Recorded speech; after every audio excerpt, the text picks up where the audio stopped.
lost in night, in the wood, shadows fight. Arms take gold, can't take flight. Power's gone, nothing's right. Cauldron cold, no more fire. Potions fail, dreams expire. Spirits whisper, call me liar. In the dark, lost desire. Purchase cry, echo loud. Through the fog, through the shroud. Mystic force, once so proud, now just whispers in the crowd.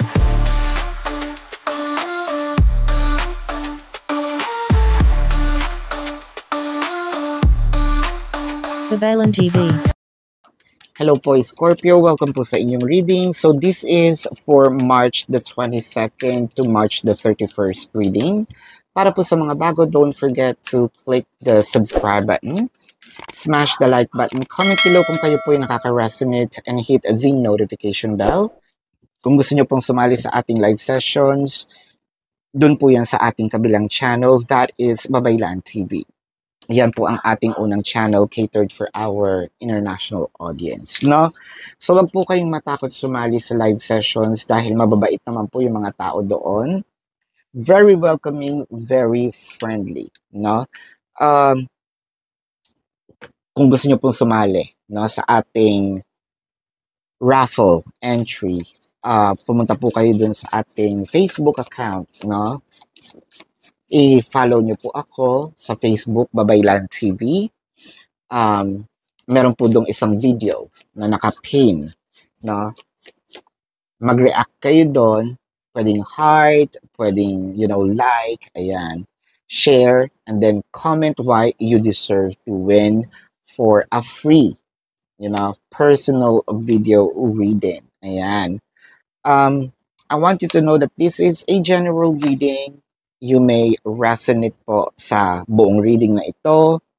Pwedeng konti lang. No? Marami tayong pag-uusapan kasi. Nandyan ang finances, career, or job. No? Romances, different stages. Nandyan ang single, crushes, no labels, magjowa, mag-asawa.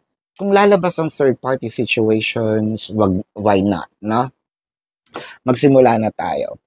So, Scorpio, merong isang parating na medyo matagal na nating inaantay. Whether itong energy na ito, I'm going to use energy because this is general. It might be an event, it might be a situation, it might be a person, no? But whatever this energy is, siguro matagal na natin itong tinitignan-tignan, inaasam-asam, kumbaga sa isang bagay, no? I'm going to use some metaphor here. Kung naglalakad-lakad tayo sa mall, ako, personally, meron akong isang bag na gusto ko. Iniisip ko kasi na kung bibilin ko siya, kaya naman, pero namamahal ako. So, iniisip ko meron pang pwedeng gamitin, no, itong funds na ito. Although meron naman kasi kung bag, no, parang gustong-gusto ko lang siya. However, parang kapag umuwi ako, hindi ako pinapatulog. So, parang gusto ko talaga siyang bilhin. Inaantay ko lang yung time na siguro merong extra and sobra, no? Every time na nakikita ko yon, no, sa specific mall or kahit saang mall, syempre may mga boutiques yan, tinitingnan ko kung available pa. So nakikita ko pa naman. Yun yung gusto ko na parang bigla na lang itong ma-achieve mo.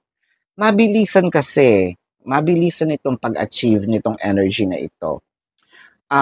Which I feel like yung puso mo sasaya with the 10 of Cups in here. Parang ito yung katuparan, no? Maliit na bagay, malaking bagay, it doesn't matter. That's just an example. Ngayon, if this is finances, siguro sinasabi natin, ang bagal-bagal ng takbo, no, ng finances ko, ng financial flow. Siguro, nakakaisip ako dito na either magtayo ng business pero kulang pa yung funds, or magkaroon ako ng isang ganitong bagay to whatever or ganitong amount of money, no? Hindi ko alam kung saan kukunin. Nakakainip, pero hindi ako sumusuko. And then I feel like there is some jackpot in here. Kasi mabilisan nga yung flow biglang babagsak. The combination of cards here, itong 5 to, I am seeing the Wheel of Fortune. No? Kung i-combine mo to lahat, parang Pokemon, pag pinagsama-sama mo lahat, ang lalabas is a Wheel of Fortune. And it kind of make me feel na bigla na lang din siyang magla-land sa lap mo, no? Na, uy, I think that this is part of the manifestation, no? Kung yung example ko kanina is yung bag na gusto ko, hindi ko man siya bilhin. Parang merong magre-regalo sa akin, no? At sana magdilang anghel ako, no? So when it comes to hindi pa naman huli ang lahat, ayan. This is still my birth month. And by the way, thank you for giving me the chance to celebrate my day. Ayan. Kung career or job naman, siguro matagal na natin sinisipatan, no, or iniispatan itong position na ito, itong company na ito kung gusto natin makapasok. Lagi natin dinadaanan, no. There may be times that we failed. Pero nandun pa rin, no. Nandun yung will, nandun yung eagerness, nandun yung gutom para makapasok. With the 10 of, para magkakaroon ng isang mass hiring, no, na you're gonna be included doon sa shortlist. And I feel like with the 10 of Cups, parang, uy, ang tagal ko tong inantay, ang tagal kong gustong makuha yung opportunity na ito and binigay nung kailan hindi ako naghihirap, no? Kung kailan hindi ako ganun kagigil when it comes to romance, doon sa mga mag-asawa. Sa mga mag-asawa, oh wow, are you actually planning to either go on a tour, vacation? I think meron na kayong spot dito na kinukuha, no? I think that this is closer to nature. I feel like you both need it. Kung hindi man ito, parang kailangan yung gastusan, I feel like ibibigay sa inyo to as a gift, no? Or there will be some friends or family members wanting to invite you, no, free of charge. So makakapunta kayo ng isang lugar na for you to both of you to unwind, ano? But when it comes to mag-asawa na nakikita natin dito, wala kasing problema. I feel like mainitin lang ang ulo palagi ni Mrs. Dahil kulang sa time, energy, effort, affection. Actually, yun yung nakikita ko. When it comes to magjowa, almost as if same dito sa mga mag-asawa, no?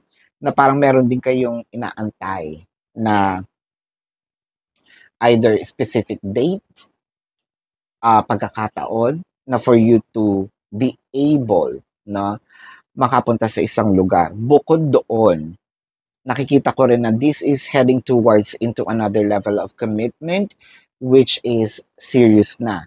The 10 of Cups signifies, no, cohabitation, proposal, or marriage.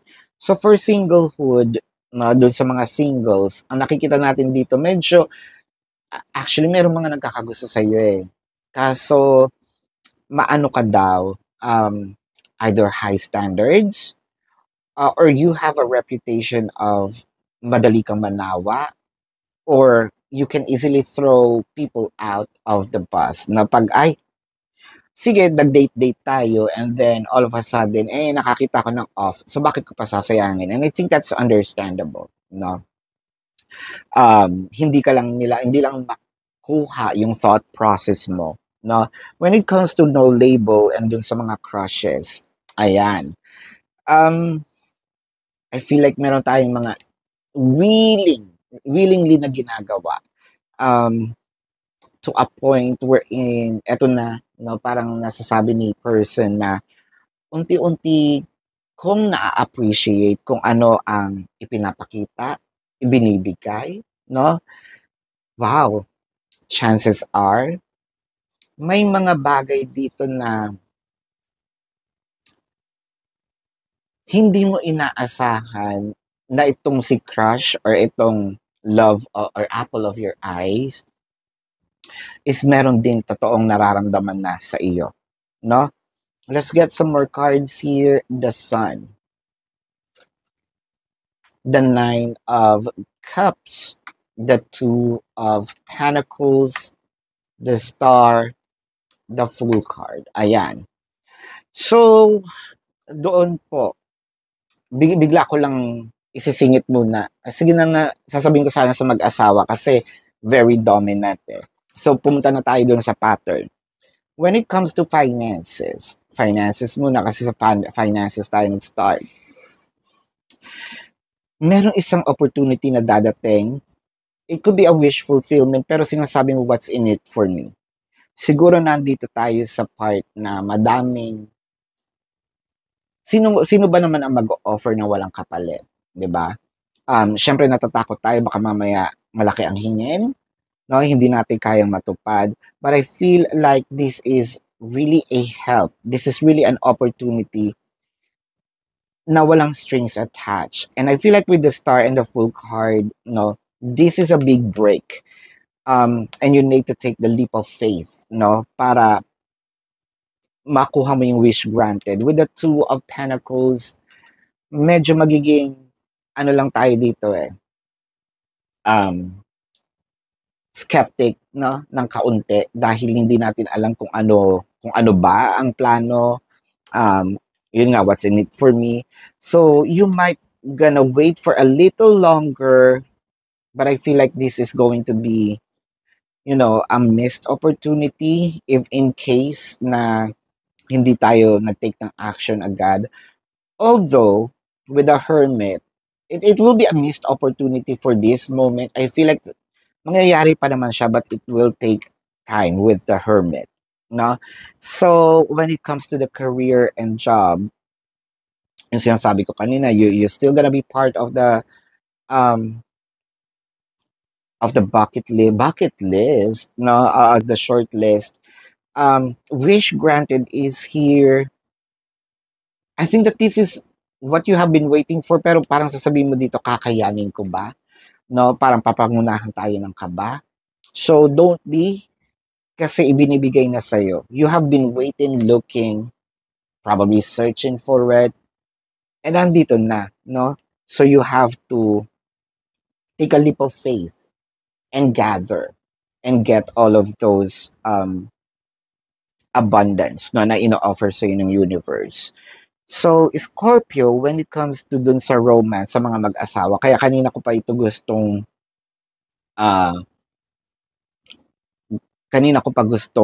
i-tackle. Kasi I feel like magkakaroon ng anak or madadagdagan ang anak, no?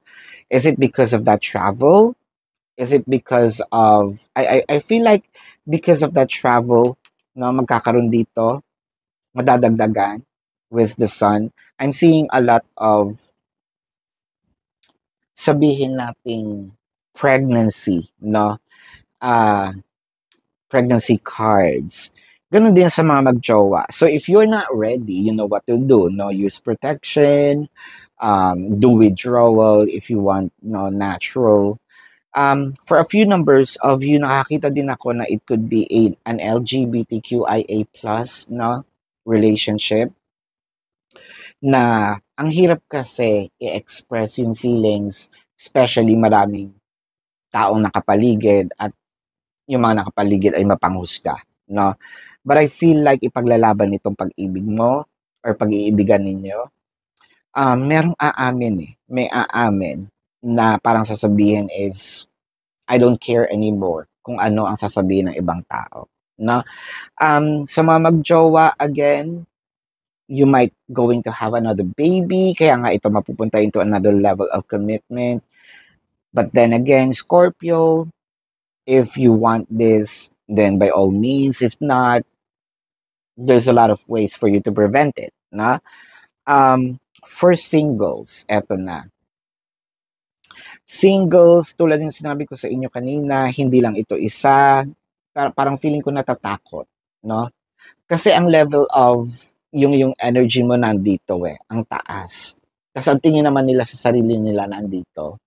So I feel like nahihiya because of your high standards. Baka kasi medyo malakas kasi ang datingan mo, no? Either magaling kang pumorma or masyado kang aesthetically, no? Um, maganda, pogi, no? Merong nahihiya lang. Pero I feel like, you're compatible with this person. For a few numbers of you, baka kilala nyo na. Kasi with the wish fulfillment in here. Sa mga no labels, of course, no? And dun sa mga may crushes, alam nyo na kung sino to. I feel like merong nararamdaman. Chances are, bago pumasok ang April, aamin na itong person na ito. No? Let's get some more cards here. And gusto ko lang pong ipaalala sa inyo na sa kabilang channel po, ang Babaylan TV, doon po tayo nagla-live. So, pwede kayong magtanong doon. Kung hindi nyo po maabutan yung live sessions, pwede naman kayo magtanong dito sa comment section as long as yung question po is answerable by yes or no. Kung hindi po kayo papatulugan ng yes or no na sagot, dumiretso po kayo doon sa ating website. There is a link. Click the link. You will be routed to my website. Nandun po yung information, name, number, QR code. Nandun po yung name, number, QR code, amount per question. No? So, take advantage of the 4 questions plus 1. And kung gusto nyo pong sumali sa ating live, kung gusto nyo mag-avail ng ating private reading, nandun din po yan sa description box. So, Scorpio, kung wala naman po kayong funds at gusto nyo magkaroon ng free video reading, personal reading, sumali na po kayo doon sa raffle, which is nasa Facebook. All you have to do is to follow me sa Facebook. Meron po ako nakapin na video doon regarding sa raffle. Doon po tayo kukuha ng winner kasi i-comment nyo doon why you need to win, no? Why you deserve to win the reading, no? As my gift. Kasi binigyan nyo ako ng time para mag-celebrate ng birthday ko, no? So as my thank you gift sa inyo, you can join the raffle, no? You can react also and share. Ayan. So tingnan natin ng ibang cards. Our love is eternal. I feel like this is a relationship with this energy na pangmatagalan. Almost, it seems like a lifetime. So kung finances ito, baka ito na yung walang hanggan, no? Na yung flow nitong abundance is continuous na, no? Of course, there may be some challenges along the way, pero hindi ka na mauubusan. Tingnan natin, no, ang message ng universe sa iyo. Sit in silence for a moment and listen. The answers you have been seeking are finally coming to you. So kung ano man itong inaantay mo, no, huwag mo nang galawin, antayin mo na lang, paparating na, no? Whatever this energy is, truly trust and believe that you are going to make it and be exactly where you need to be. Ayan. We are on this journey with you. Hang in there. It's not much longer. Kaya nga sinabi dito, no, ngayon pa lang din, medyo mag-isip-isip na tayo kung anong gagawin natin once na nasa sa atin, no, or na-experience na natin itong energy na ito, no? So, kung ito ay romantic reading, no, let's check the zodiac sign of your person. This can be their sun sign or a placement in their chart. Aries, Pisces, Aquarius, Leo, Taurus, Sagittarius, Scorpio, Cancer, Virgo. So yan, this is your reading. Love and light to you. Namaste. See you po sa susunod na readings. Goodbye.